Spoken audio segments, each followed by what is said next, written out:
সুপ্রিয় শিক্ষার্থীরা, জাতীয় বিশ্ববিদ্যালয় কর্তৃক আয়োজিত অনলাইন ক্লাসে তোমাদের স্বাগতম। আশা করি সৃষ্টিকর্তার অশেষ রহমতে তোমরা সবাই সুস্থ আছো এবং নিরাপদে আছো। তোমরা নিশ্চয়ই স্বাস্থ্যবিধি মেনে চলছো এবং পড়াশোনাও চালিয়ে যাচ্ছ। তোমাদের সাথে এমএ শেষ পর্বের ইতিহাস তত্ত্ব ও গবেষণা পদ্ধতি বিষয়ের ক্লাস নিয়ে আছি আমি কামরুন নাহার সালমা, প্রভাষক, ইতিহাস বিভাগ, চট্টগ্রাম কলেজ, চট্টগ্রাম।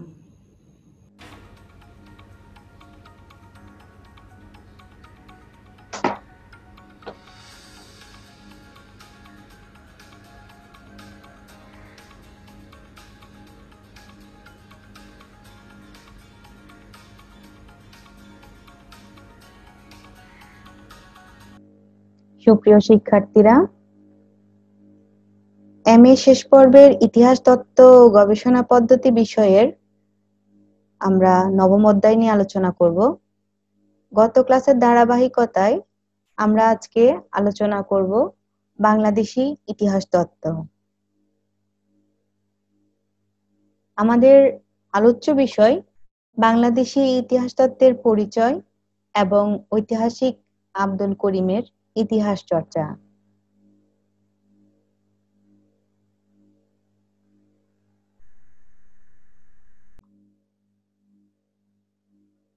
আধুনিক জ্ঞান বিজ্ঞানের যেসব শাখায় বাঙালি মনীষীর বিচরণ এবং পদচারণা শক্ত ভিতের উপর প্রতিষ্ঠিত, ইতিহাস শাস্ত্র সেগুলোর মধ্যে অন্যতম। বস্তুত বাংলা তথা ভারতবর্ষে ইংরেজ শাসন প্রতিষ্ঠার মধ্য দিয়ে ইউরোপীয় জ্ঞান বিজ্ঞান, চিন্তা ও দর্শনের প্রভাবে বাংলাতেও আধুনিক যুগের সূচনা হয় এবং আধুনিক ইতিহাস চর্চার উন্মেষ ঘটে। অর্থাৎ বাংলা অঞ্চল ইউরোপীয় জ্ঞান বিজ্ঞানের এই বিকাশ প্রক্রিয়ার সংস্পর্শে আসে ইংরেজ রাজশক্তির মাধ্যমে। ফলে বাংলাতেও ইতিহাস তত্ত্ব বিকাশের আধুনিক পর্যায় শুরু হয়। বাঙালির আধুনিক ইতিহাস চর্চার সূত্রপাত হয় 1800 সালে প্রতিষ্ঠিত কলকাতা ফোর্ট উইলিয়াম কলেজকে কেন্দ্র করে। তবে 1784 সালে কলকাতায় এশিয়াটিক সোসাইটি প্রতিষ্ঠার মধ্য দিয়ে বাংলার সমাজ সংস্কৃতি সম্পর্কে ইংরেজদের অনুসন্ধান শুরু হয়। ব্রিটিশ পণ্ডিতরা স্বদেশ থেকে বহু দূরে প্রতিষ্ঠিত তাদের ভারতীয় উপনিবেশের সমাজ সংস্কৃতি ও ঐতিহ্যের ইতিহাস উদ্ধারে মনোনিবেশ করেছিলেন। তাই এশিয়াটিক সোসাইটির পথ ধরেই বাংলার ইতিহাস অনুসন্ধান ও গবেষণায় ইংরেজ ঐতিহাসিকদের পদচারণা শুরু হয়েছিল। এদেশের অতীতকে ইউরোপীয়দের নিকট উপস্থাপনের উদ্যোগ প্রথম গ্রহণ করেছিলেন খ্রিস্টান পাদ্রীরা এবং ইংরেজ ইস্ট ইন্ডিয়া কোম্পানির কিছু অফিসাররা। এদের মধ্য থেকে উল্লেখযোগ্য হচ্ছেন উইলিয়াম জোন্স ও চার্লস উইলকিন। ব্রিটিশদের মধ্যে রবার্ট ওর্ম সর্বপ্রথম ভারতে মধ্যযুগের ইতিহাস লিখেছিলেন। ইংরেজ ঐতিহাসিক জেমস মিল তিনি 1806 থেকে 18 খ্রিস্টাব্দ এই সময়কালে মোট 6 খণ্ডে রচনা করেছেন হিস্ট্রি অফ ব্রিটিশ ইন্ডিয়া। এর আগে 1780 সালে ইংরেজ রাজশক্তির পৃষ্ঠপোষকতায় প্রকাশিত হয় গোলাম হোসেন খানের লেখা সিয়ারুল মুতাখারিন। 1801 থেকে 1870 খ্রিস্টাব্দ পর্যন্ত সময়কাল বাঙালির আধুনিক ইতিহাস চেতনার উন্মেষ পর্ব হিসেবে চিহ্নিত। 19 শতকের অবশিষ্ট 3 দশক এই ইতিহাস অনুসন্ধান প্রয়াসে নিবেদিত ছিল এবং স্বদেশের অতীত ইতিহাস ও ঐতিহ্য আবিষ্কার ও আত্মপরিচয় অন্বেষণে ব্যস্ত ছিল। 19 শতকের বিভিন্ন ধরনের পরীক্ষা নিরীক্ষার পর্ব অতিক্রম করে 20 শতকের শুরুতে বাঙালি ইতিহাস চর্চায় নতুন মাত্রায় শুরু হয়েছিল। কারণ 20 শতকের শুরু থেকে আধুনিক শিক্ষায় শিক্ষিত ও ইউরোপীয় জ্ঞান বিজ্ঞানের সাথে সুপরিচিত একদল পেশাজীবী বাঙালি ইতিহাসবিদ ইতিহাস চর্চা শুরু করেন এবং প্রাচীন, মধ্য ও আধুনিক যুগের বাংলার আর্থসামাজিক, রাজনৈতিক, সাংস্কৃতিক, শিল্পকলা ইত্যাদি বিষয়ের ইতিহাস চর্চায় তারা মনোনিবেশ করেন।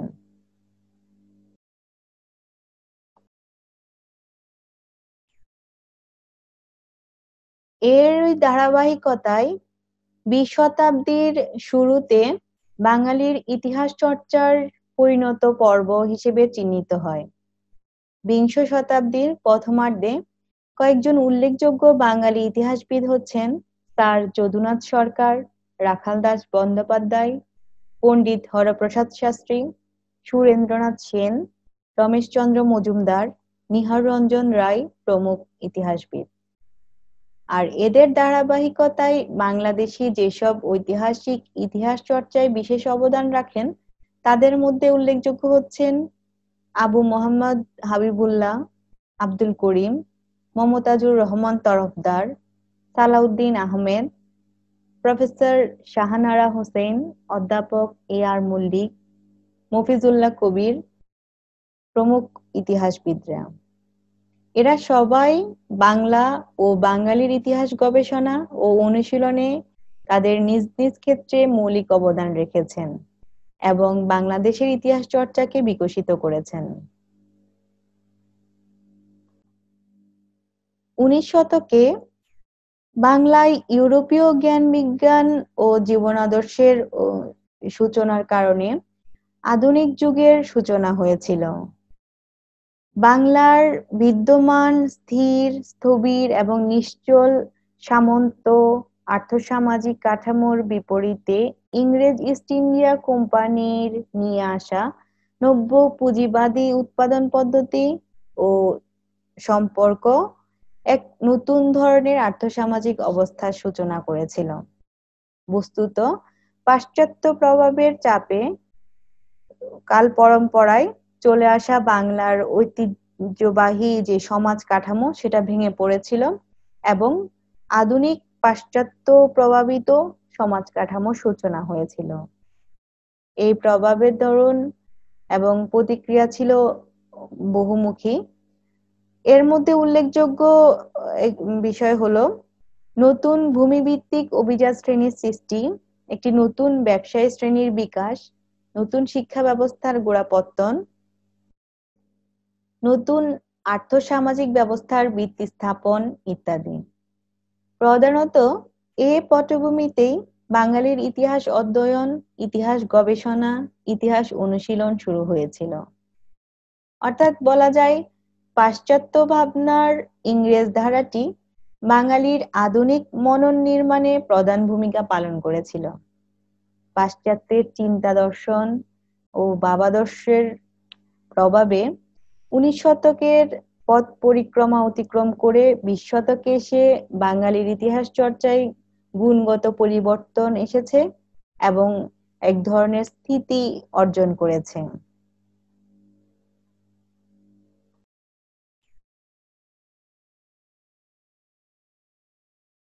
প্রিয় শিক্ষার্থীরা, এবার আমরা জেনে নিব ঐতিহাসিক ডক্টর আব্দুল করিমের ইতিহাস চর্চা সম্পর্কে। ডক্টর আব্দুল করিমের সময়কাল ছিল 1928 থেকে 2007 খ্রিস্টাব্দ পর্যন্ত। বাংলাদেশের ইতিহাস চর্চায় আব্দুল করিম একজন স্মরণীয় ব্যক্তি। আব্দুল করিমের ইতিহাস গবেষণা বাংলাদেশের পাশাপাশি ভারতীয় উপমহাদেশের ইতিহাস চর্চায়ও এক নতুন অধ্যায়ের সৃষ্টি করেছে। সৃষ্টিশীল এই গবেষকের দীর্ঘ কর্মজীবন আবর্তিত হয়েছে মূলত বাংলার মধ্যযুগের জনজীবনকে কেন্দ্র করে। আরবি ও ফার্সি ভাষায় তার বিশেষ পারদর্শিতা তাকে ফার্সি গ্রন্থ অনুবাদ এবং মধ্যযুগের শিলালিপি ও মুদ্রা বিশ্লেষণের মাধ্যমে মধ্যযুগের সামাজিক ইতিহাস রচনায় বিশেষভাবে সহায়তা করেছিল। তথ্য উপাত্ত বিশ্লেষণ করে যেভাবে তিনি মধ্যযুগের ইতিহাস রচনা করেছিলেন তা ভবিষ্যৎ ইতিহাস গবেষক এবং ইতিহাস চর্চার ক্ষেত্রে একটা দিক নির্দেশনা হিসেবে স্বীকৃত এবং তার যে বিশ্লেষণ, ইতিহাস বিশ্লেষণ বা ইতিহাস রচনা, সেটা আগামী ইতিহাসবিদদের জন্য বা গবেষকদের জন্য এক নতুন ধরনের দিক নির্দেশনা। প্রিয় শিক্ষার্থীরা, এবার আমরা জেনে নিব ঐতিহাসিক ডক্টর আব্দুল করিমের জন্ম এবং কর্মজীবন সম্পর্কে। শিক্ষার্থীরা, এবার আমরা জেনে নিব ডক্টর আব্দুল করিমের জন্ম ও কর্মজীবন সম্পর্কে। আব্দুল করিমের জন্ম 1928 সালের 1 জুন চট্টগ্রামের বাঁশখালী উপজেলার চাপছড়ি গ্রামে। সরকারি হাজী মোহাম্মদ মহসিন কলেজ থেকে 1944 সালে তিনি প্রথম বিভাগে প্রবেশিকা পরীক্ষায় এবং 1946 সালে প্রথম বিভাগে আইএ পাশ করেন।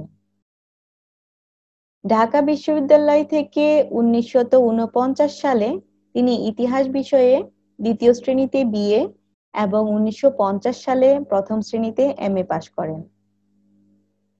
প্রখ্যাত ঐতিহাসিক আহমদ হাসান দানির তত্ত্বাবধানে social history of the Muslim in Bengal শিরোনামে ইতিহাস গবেষণার জন্য 1958 সালে ঢাকা বিশ্ববিদ্যালয় হতে এবং মুর্শিদ Quli Khan and his Times শিরোনামে গবেষণার জন্য 1962 সালে লন্ডন বিশ্ববিদ্যালয় থেকে তিনি পিএইচডি ডিগ্রি অর্জন করেন।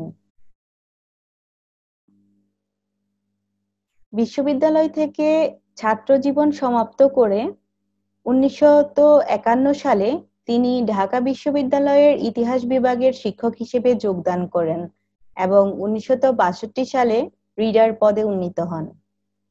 1966 সালে তিনি চট্টগ্রাম বিশ্ববিদ্যালয়ের ইতিহাস বিভাগের বিভাগীয় প্রধান হিসেবে যোগদান করেন এবং 1969 সালে অধ্যাপক পদে পদোন্নতি লাভ করেন।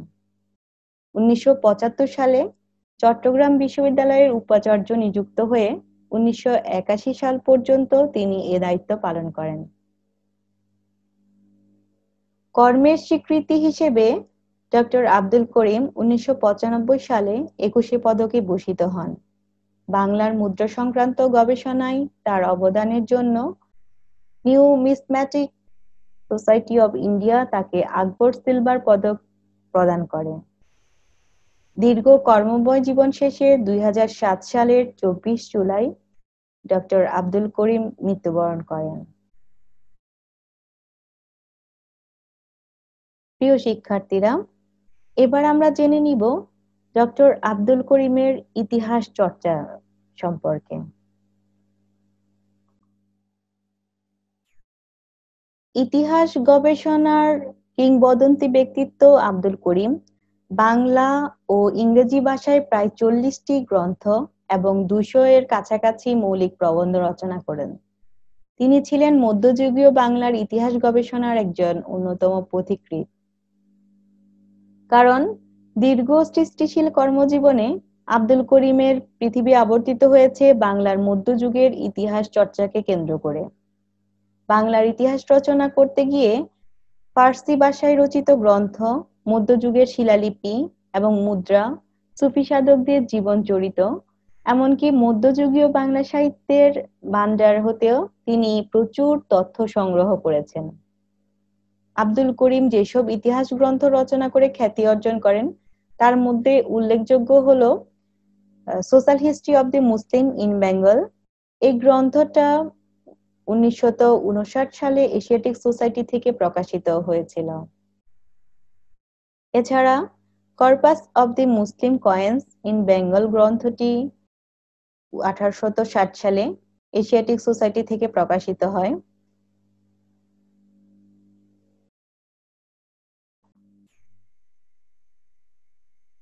এশিয়াটিক সোসাইটি থেকে 1963 সালে আরেকটি উল্লেখযোগ্য গ্রন্থ প্রকাশিত হয়, সেটা হলো Murshid Quli Khan and his times. Dhaka the Mughal capital গ্রন্থটি 1963 সালে প্রকাশিত হয়, এটাও এশিয়াটিক সোসাইটি থেকে প্রকাশিত হয়। 1965 সালে আরেকটি উল্লেখযোগ্য গ্রন্থ প্রকাশিত হয়, ঢাকাই মুসলিম গ্রন্থটি।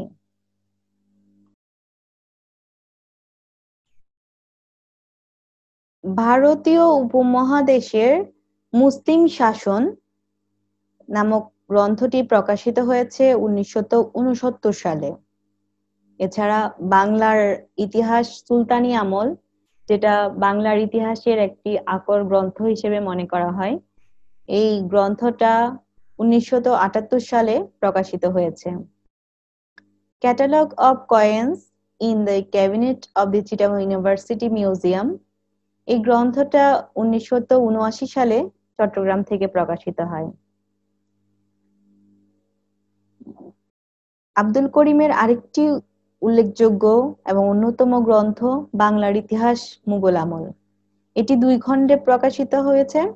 প্রথম খণ্ডটা 1576 থেকে 1627 সালের ঘটনা বিবরণ রয়েছে। এই খণ্ডটা প্রকাশিত হয়েছে 1992 সালে রাজশাহী থেকে, আইবিএস থেকে। আর দ্বিতীয় খণ্ডটা হচ্ছে 1627 থেকে 1707 পর্যন্ত সময়কালের ঘটনা বর্ণিত আছে। এই বাংলার ইতিহাস মুঘল আমলের দ্বিতীয় খণ্ডটি প্রকাশিত হয়েছে 1995 সালে আইবিএস রাজশাহী থেকে। এছাড়াও corpus of the Arabic and Persian inscription of Bengal গ্রন্থটা 1995 সালে এশিয়াটিক সোসাইটি থেকে প্রকাশিত হয়।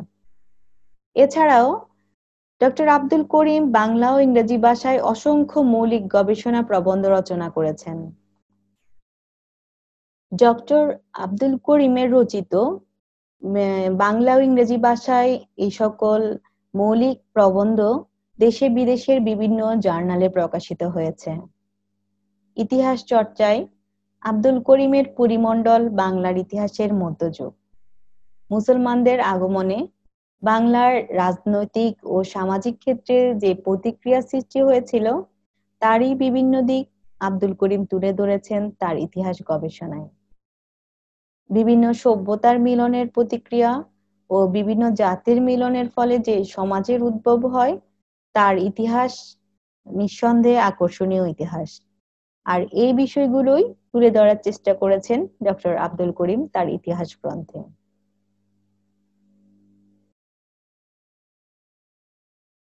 বাংলার মুসলিম সমাজ গঠনের বিভিন্ন গোষ্ঠীর ভূমিকা নিয়ে তিনি রচনা করেছেন তার social history of the Muslim in Bengal গ্রন্থে। প্রিয় শিক্ষার্থীরা, আমরা এবার দেখে নিব ডক্টর আব্দুল করিমের ইতিহাস গ্রন্থসমূহের বিষয়বস্তু।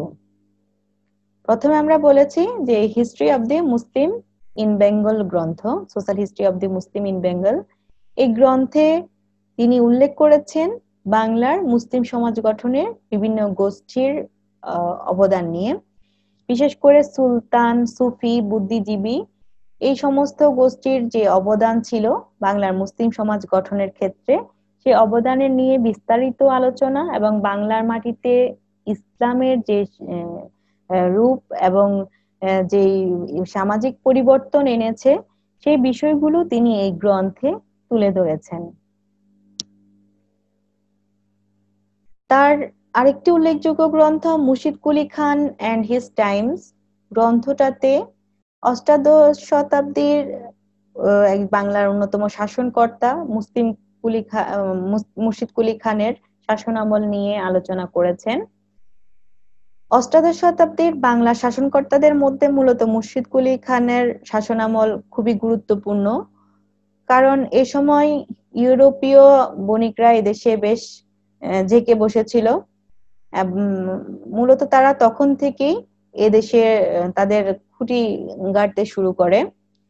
তাই মুর্শিদ কুলি খানের শাসনামলের গুরুত্ব এবং তার জীবন চরিত এবং তার শাসনামলের বিস্তারিত বিষয়গুলো তিনি ডক্টর আব্দুল করিম মুর্শিদ Quli Khan and his Times গ্রন্থটাতে আলোচনা করেছেন।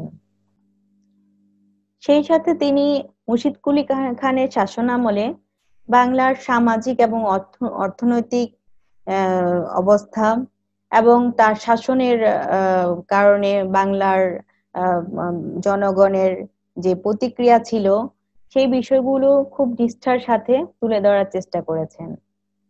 এই গ্রন্থের শেষ অধ্যায়ে আব্দুল করিম সমসাময়িক সামাজিক অবস্থার বিশ্লেষণ করেছেন এবং শিক্ষা ব্যবস্থা, হিন্দু মুসলিম সম্পর্ক এই বিষয়গুলো আলোচনা করেছেন।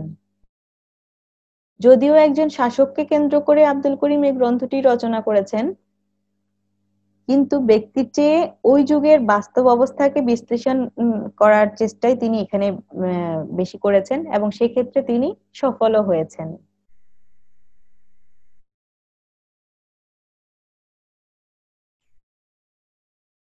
আব্দুল করিমের আরেকটি উল্লেখযোগ্য গ্রন্থ corpus of the Muslim coins in Bengal.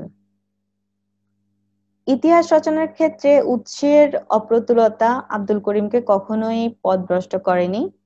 তিনি নিজেই ইতিহাসের উৎস তৈরির চেষ্টা করেছেন। ইতিহাস গবেষণার উপাদান ঐতিহাসিকদের নিকট সহজলভ্য করতে উপাদানের সংকলন প্রকাশে তিনি মনোযোগ দিয়েছিলেন। মধ্যযুগের ইতিহাসের উৎসের অপ্রতুলতা লক্ষ্য করে তিনি মুসলিম মুদ্রা বিশ্লেষণে নিয়োজিত হয়েছিলেন। মুসলমান শাসকদের অসংখ্য মুদ্রা বিশ্লেষণ করতে গিয়ে তিনি রচনা করেন corpus of the Muslim coins in Bengal গ্রন্থটা। বাংলার মুদ্রা সংক্রান্ত এই গবেষণায় তার অবদানের জন্য তিনি ভারত থেকে আকবর সিলভার পদক লাভ করেছিলেন। আব্দুল করিমই সম্ভবত একমাত্র বাঙালি যিনি এই পদকটা লাভ করেছেন। বাংলার সুলতানদের মুদ্রার বিশ্লেষণের মাধ্যমে ইতিহাস পুনর্গঠনে নলিনীকান্ত ভট্টশালীর পর আব্দুল করিমই সবচেয়ে গুরুত্বপূর্ণ ভূমিকা পালন করেন। 1995 সালে তিনি বাংলায় প্রাপ্ত মুসলিম যুগের লিপিমালার সংকলন ও লিপিসমূহের পাঠ আলোচনা সহ প্রকাশ করেন corpus of the Arabic and Persian inscription of Bengal গ্রন্থ। এভাবে গবেষণার আকর তথ্যাদি প্রকাশ করে ডক্টর আব্দুল করিম ইতিহাস চর্চার ক্ষেত্রে বিশেষ অবদান রেখেছেন।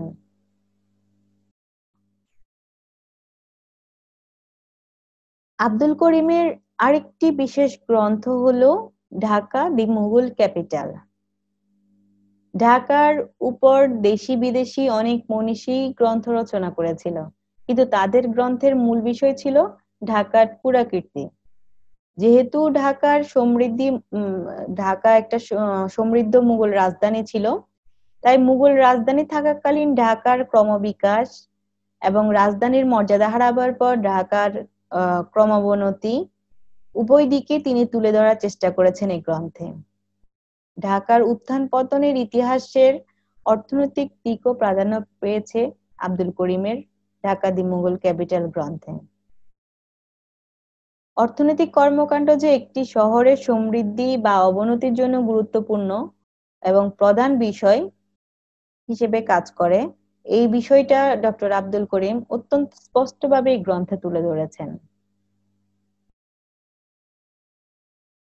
প্রিয় শিক্ষার্থীরা, আমরা এবার আলোচনা করব তার আরেকটি অন্যতম গ্রন্থ ঢাকাই মসলিন গ্রন্থ সম্পর্কে। ডক্টর আব্দুল করিম তার বিখ্যাত ঢাকাই মসলিন গ্রন্থে মসলিন শিল্পের ইতিহাস লিপিবদ্ধ করেছেন। বিশেষ করে ঢাকা কেন্দ্রিক মুসলমানদের সংস্কৃতি ও শিল্পমনের পরিচয় সন্ধান, মসলিনের ঐতিহ্য বা উৎস বা মসলিনের বুনন শিল্প, এই বিষয়গুলো তিনি এই গ্রন্থে তুলে ধরার চেষ্টা করেছেন। এছাড়া মসলিনের বিভিন্ন রকমের প্রকারভেদ, বিশ্বব্যাপী মসলিনের খ্যাতি, মসলিনের বিলুপ্তি, এই বিষয়গুলো অনুসন্ধান করে তিনি এই গ্রন্থে লিপিবদ্ধ করেন।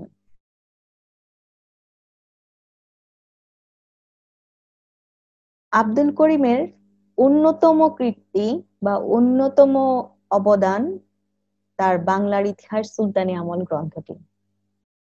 এই গ্রন্থটা তার সবচেয়ে মৌলিক অবদান হিসেবে স্বীকৃত। 1812 সালে ইংরেজি ভাষায় চার্লস স্টুয়ার্টের হিস্ট্রি অব বেঙ্গল রচনা থেকেই শুরু হয় বাংলার মুসলমান যুগের ইতিহাস রচনার আধুনিক পর্যায়।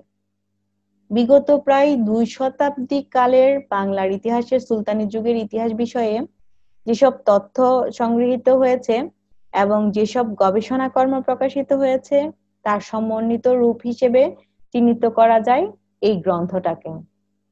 এই গ্রন্থ সম্পর্কে সুখময় মুখোপাধ্যায় একটা মন্তব্য করেছেন। মন্তব্যটা হচ্ছে, এই বইটির মধ্যে যেমন বহু নতুন তথ্য সংগৃহীত হয়েছে, তেমনি তাদের বিশ্লেষণ এবং সত্য নির্ধারণের ক্ষেত্রেও লেখক অসামান্য কৃতিত্বের পরিচয় দিয়েছেন।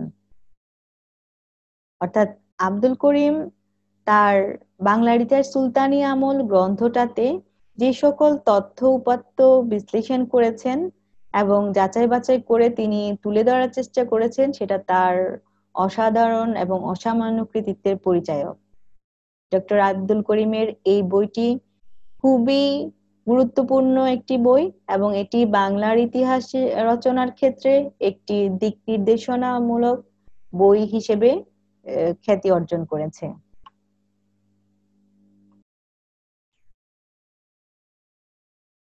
মধ্যযুগের বাংলার ইতিহাসকে পূর্ণতা প্রদানের উদ্দেশ্যে আব্দুল করিম রচনা করেন বাংলার ইতিহাস মুঘল আমল। এই গ্রন্থটা দুইটি খণ্ডে প্রকাশ পেয়েছিল।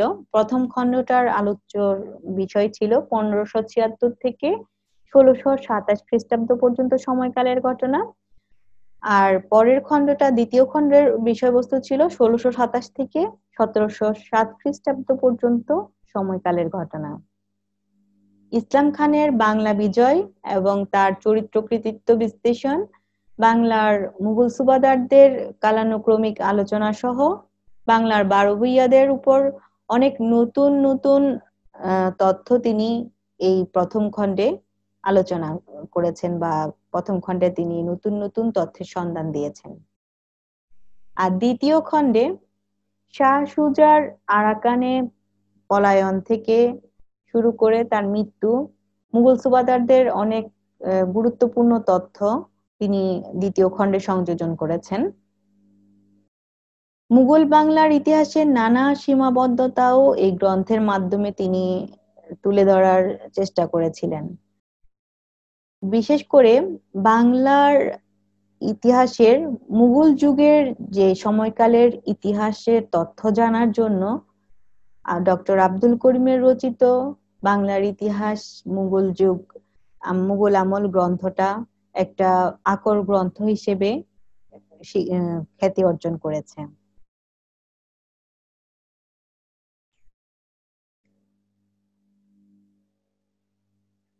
স্থানীয় ইতিহাস চর্চার ক্ষেত্রে আব্দুল করিমের অবদান। স্থানীয় ইতিহাস চর্চার ক্ষেত্রেও আব্দুল করিম অনেক অবদান রেখেছেন, গুরুত্বপূর্ণ অবদান রেখেছেন। বিশেষ করে রচিত বাঁশখালীর ইতিহাস ও ঐতিহ্য, যেটা 1997 সালে প্রকাশিত হয়েছিল, চট্টগ্রামের ইসলামী ঐতিহ্য 2002 সালে প্রকাশিত হয়েছে, হযরত শাহ আমানত এবং চট্টগ্রামী ইসলাম, এই গ্রন্থটা প্রকাশিত হয়েছে 1970 সালে, মোল্লা মিসকিন শাহ, তারপরে কক্সবাজারের ইতিহাস, এই সকল গ্রন্থ স্থানীয় ইতিহাস গ্রন্থ হিসেবে উল্লেখযোগ্য। এছাড়া আমরা যে আলোচনা করেছি ঢাকা দি মুঘল ক্যাপিটাল এবং ঢাকায় মুসলিম, এগুলোকেও স্থানীয় ইতিহাস গ্রন্থই বলা হয়। স্থানীয় ইতিহাস চর্চার সমস্যা উপস্থাপন, যৌক্তিকতা প্রমাণ, তথ্য সংগ্রহ এবং সংগৃহীত তথ্যের উপর ভিত্তি করে বিচার বিশ্লেষণের মাধ্যমে আধুনিক বৈজ্ঞানিক ইতিহাস গবেষণা পদ্ধতি অনুসরণ করে স্থানীয় ইতিহাস গ্রন্থ প্রণয়ন আব্দুল করিমের একটা সবচেয়ে উল্লেখযোগ্য এবং গুরুত্বপূর্ণ অবদান।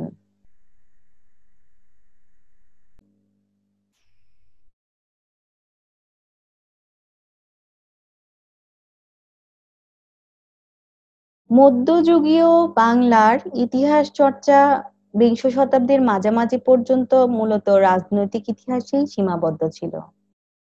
ফার্সি ভাষায় লিখিত গ্রন্থগুলো ছিল রাজা ও রাজদরবার কেন্দ্রিক, কিন্তু এই ধারার বাইরে এসে মুষ্টিমেয় অল্প কয়েকজন ইতিহাসবিদ বাংলার সামাজিক এবং সাংস্কৃতিক ইতিহাস নিয়ে গবেষণা করে ওই যুগের সামাজিক সাংস্কৃতিক প্রেক্ষাপট আমাদের কাছে তুলে ধরতে সক্ষম হয়েছেন। তাদের মধ্যে ডক্টর আব্দুল করিম অন্যতম একজন পথিকৃৎ। মুদ্রা, লিপি, সাহিত্যিক উপকরণ বিশ্লেষণের মাধ্যমে বাংলার মুসলমানদের ইতিহাস পুনর্মূল্যায়নে তার অবদান অপরিসীম। মধ্যযুগীয় বাংলার সামাজিক ইতিহাসের উদ্যোক্তা হিসেবে এবং বাংলার আর্থসামাজিক ও রাজনৈতিক ইতিহাসের অনেক নতুন তথ্য সংযোজনের ক্ষেত্রে ডক্টর আব্দুল করিমের অবদান অনস্বীকার্য। প্রিয় শিক্ষার্থীরা, 20 শতকের দ্বিতীয়ার্ধে দক্ষিণ এশিয়ার যে সকল মনীষী, পণ্ডিত বা ইতিহাসবিদ মধ্যযুগের বাংলার ইতিহাস গবেষণায় খ্যাতি লাভ করেছেন, তাদের মধ্যে ইতিহাসবিদ আব্দুল করিম একজন অন্যতম ব্যক্তি।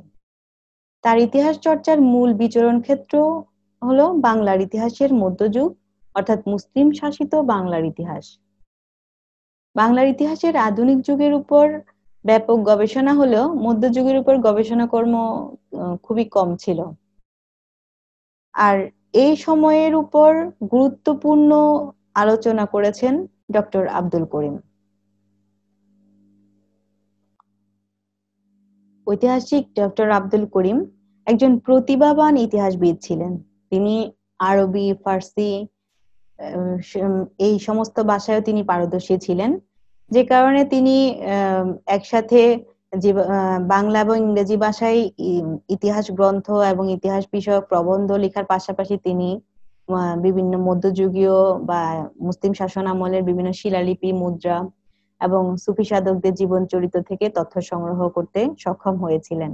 এবং খুব সহজেই তিনি উৎসের অভাব থাকা সত্ত্বেও তিনি নিজেই শিলালিপি, মুদ্রা এইসব যাচাই বাছাই করে তিনি নিজেই তথ্য উপাত্ত ওখান থেকে ওইসব মুদ্রা শিলালিপি থেকে পুনরুদ্ধার করে তিনি ইতিহাস পুনর্গঠন করেছেন এবং মধ্যযুগের বাংলার মুসলিম শাসন আমলের ইতিহাস জানার জন্য, বিশেষ করে সুলতানি আমল এবং মুঘল আমলের ইতিহাস জানার জন্য আব্দুল করিমের লিখিত ইতিহাস গ্রন্থ আকর গ্রন্থ হিসেবে খ্যাতি অর্জন করেছে।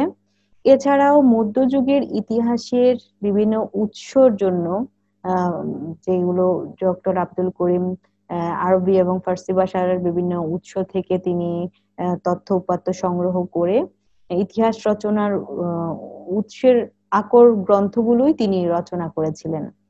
আর এজন্যই মধ্যযুগের বাংলার ইতিহাস জানার জন্য আব্দুল করিমের লিখিত ইতিহাস গ্রন্থ, আব্দুল করিমের লিখিত ইতিহাসের উৎসমূলক গ্রন্থগুলো খুবই বিখ্যাত।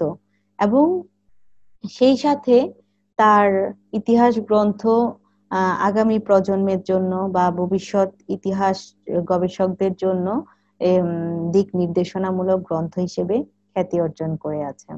এবং আগামী যে ইতিহাস গবেষকরা ডক্টর আব্দুল করিমের দেখানো পথে অগ্রসর হয়ে মধ্যযুগের ইতিহাস চর্চায় অবদান রাখতে সক্ষম হবে বলে মনে করা হয়।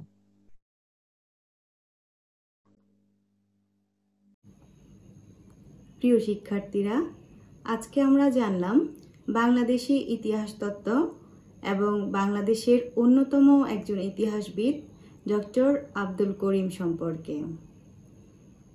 আগামী ক্লাসে তোমাদের সাথে আলোচনা করব ইতিহাস দর্শন সম্পর্কে। ততদিন তোমরা সুস্থ থাকো, ভালো থাকো এবং নিরাপদে থাকো। সেই সাথে অবশ্যই স্বাস্থ্যবিধি মেনে চলবে। ধন্যবাদ সবাইকে।